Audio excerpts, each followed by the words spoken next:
You should answer the questions as you listen, because you will not hear the recording a second time.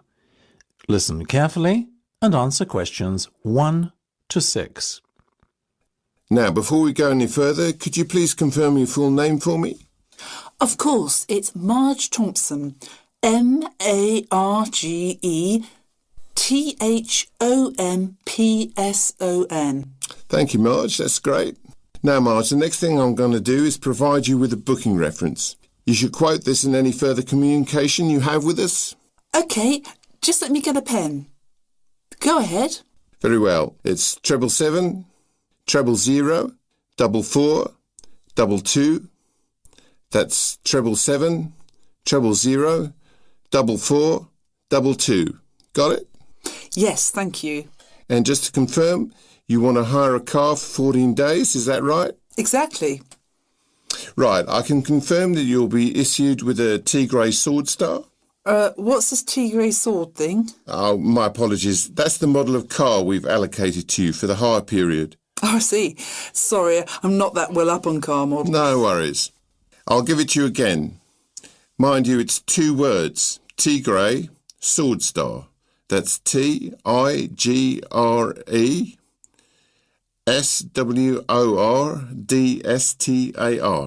Perfect, got it.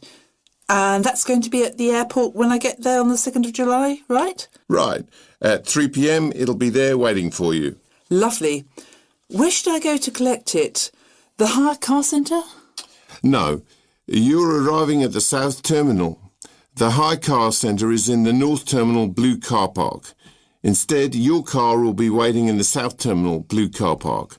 That'll save you a long walk. Oh, even better. And when do I have to have the car back by? Well, we give you a period of grace, so once it's back by the 17th of July, at or around 6 p.m, there won't be any problem. Well, as I'm flying back on the 16th, there certainly won't. I'll surely have it back by the return date, otherwise I'll be in big trouble. Indeed. Now, what type of insurance would you like? Fully comprehensive, of course. Naturally, right. We'll put you down for the comprehensive then, but I must inform you that there's an excess of £500. After that, you're covered for everything. Fine. That's pretty standard these days. Before listening to the rest of the conversation, you have some time to look at questions 7 to 10.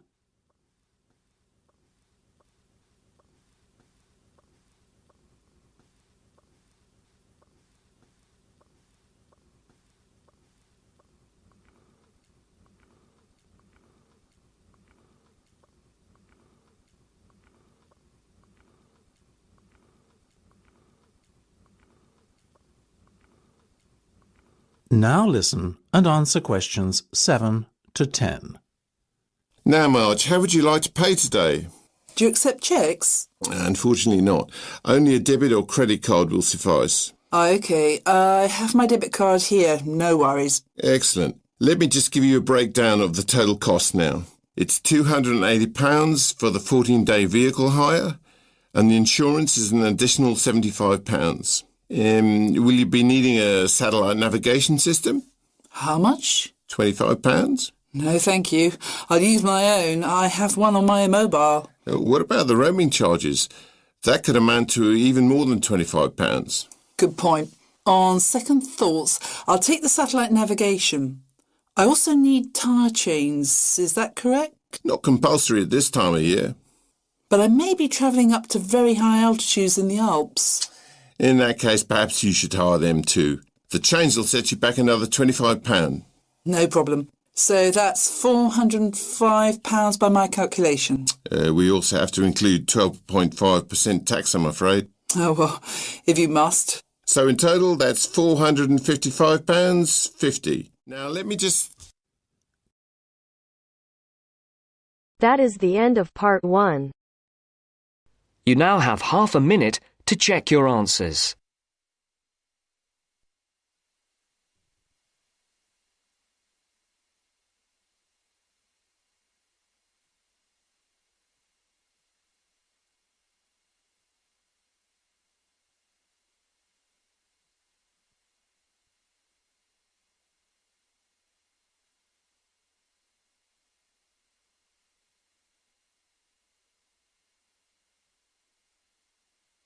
Now turns to part 2.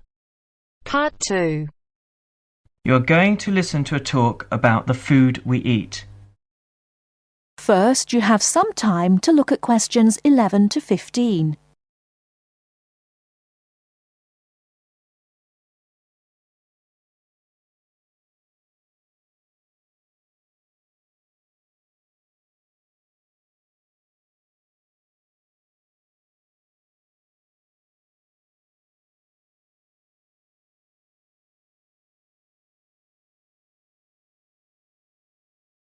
Now, listen carefully and answer questions 11 to 15.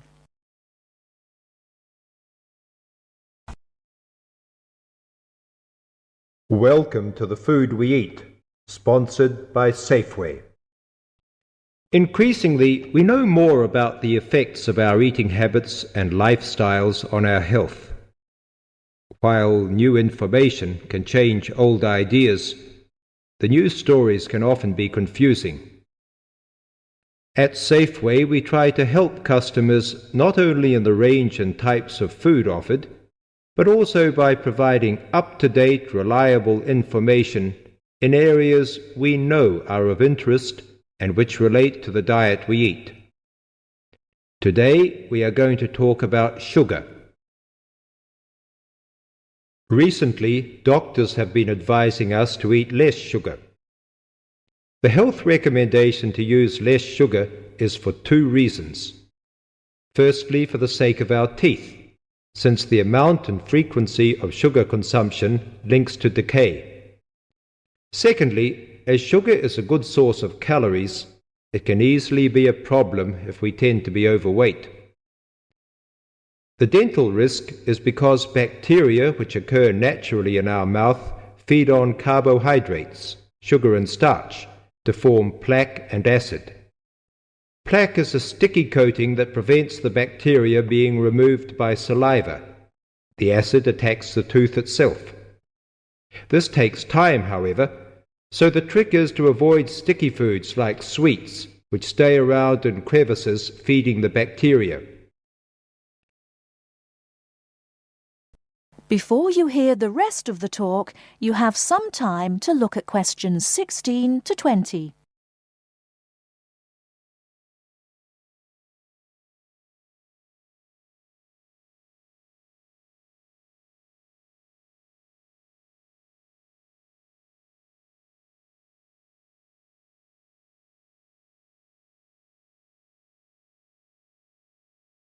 Now listen and answer questions 16 to 20.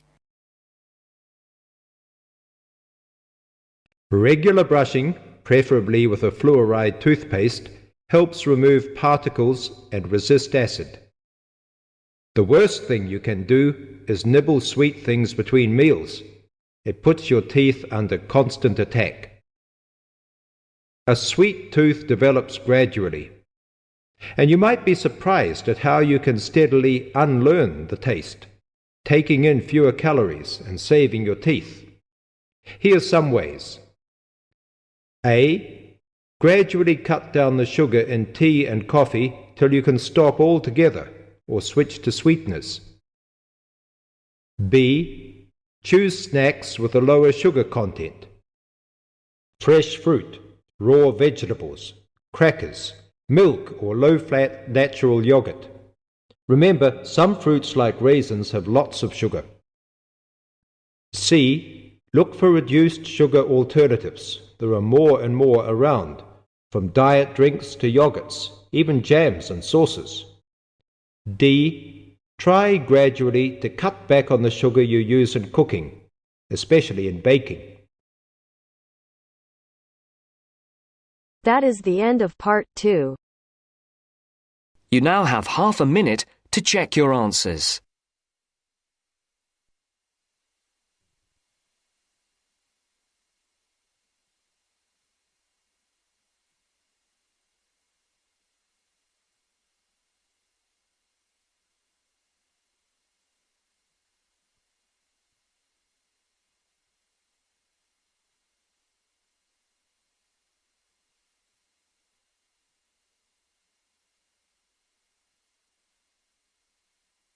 Now turns to part 3. Part 3. You will hear a media studies tutor giving a lecture about news sources. Section 3. You will hear a man called Frank talking to Dr. Lindsay about what he should study if and when he returns for further classes. First, you have some time to look at questions 21 to 25.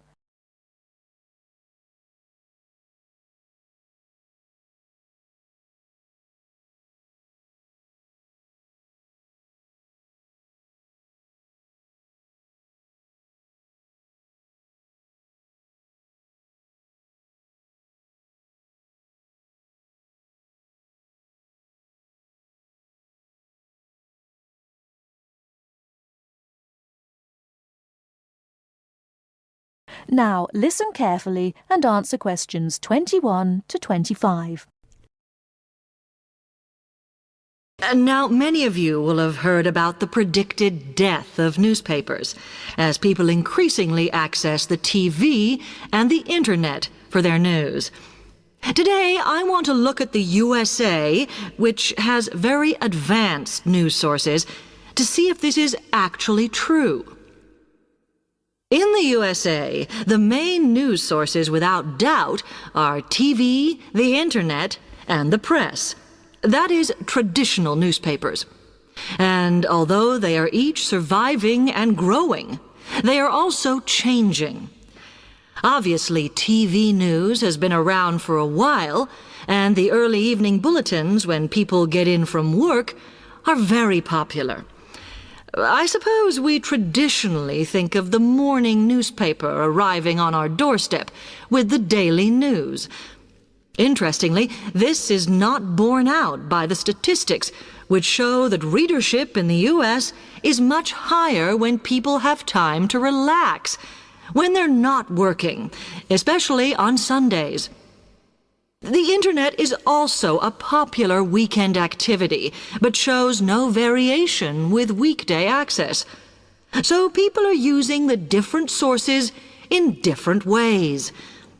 Interestingly, local radio has been hit less by the grip of quite strong local newspapers than by the Internet, which is seen to offer a better regional service. But just because the Internet is seen as the new force in news media does not mean it is dominant. Television has, of course, been global for a while. But now technological changes, which have fueled the rise of online news, have also allowed newspapers to print and distribute editions across the world. In fact, Internet news, which is seen as the big competitor for traditional markets, does not offer that much variety. Often, the sources are the online versions of the newspapers, whereas television, in order to offer something different, has had to come up with a much more mixed bag of reporting, from hard news to light reports on celebrity events. Another issue is reliability. The Internet is virtually unregulated, so anything can be reported there, whether true or not. Journalists on newspapers have fought a long, hard battle to fight intervention and to retain the freedom of the press. Television, however, is seen as critical to political power and has become subject to harsh controls about what it can or cannot say. Before you hear the rest of the talk, you have some time to look at questions 26 to 30.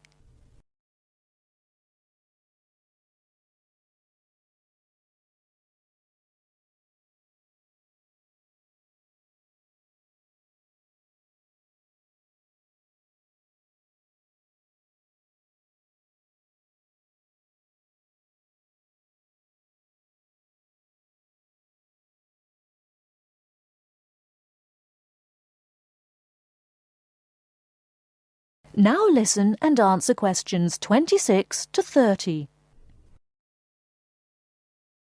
Now, one very critical factor in keeping newspapers alive and well in the USA has been their approach to advertising.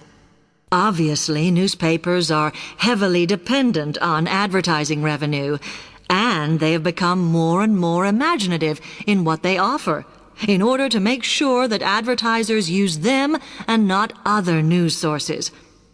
This has meant that, contrary to popular belief, newspapers now have a significantly higher profit margin than the rest of American industry. So, how have they managed to raise advertising revenue in this way? Well, they have put a lot of effort into developing and maintaining a very strong association with the retail trade. And they've come up with a winner. A critical tool in their sales plan has been suggesting that the adverts they run can have vouchers. This has been enormously effective because they have found that not only do more people buy the paper to get the discounts, but also that this inevitably means much higher sales for the clients who advertised. As well as doing this, the newspapers have also introduced aggressive sales campaigns over the last few years. This has resulted in a significant and continuing rise in the number of advertisers prepared to pay the extra for full-page ads. So, what I would like to move on to... That is the end of part 3. You now have half a minute to check your answers.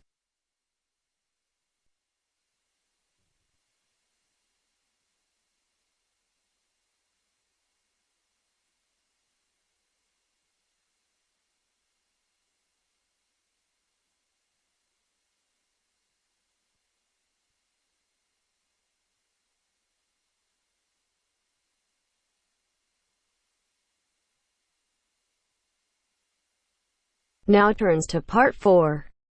Part 4. You will hear a talk about memory in babies and young children.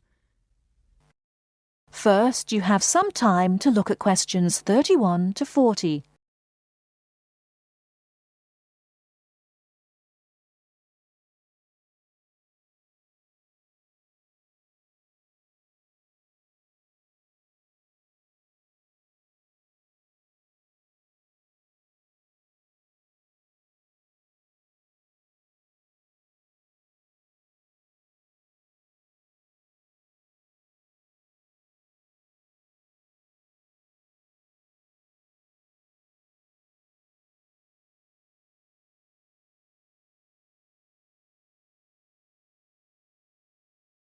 Now listen carefully and answer questions 31 to 40.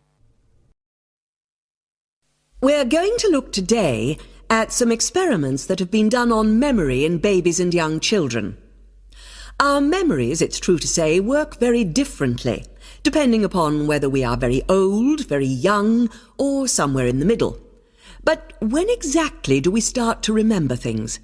And how much can we recall? One of the first questions that we might ask is, do babies have any kind of episodic memory? Can they remember particular events? Obviously, we can't ask them, so how do we find out? Well, one experiment that's been used has produced some interesting results.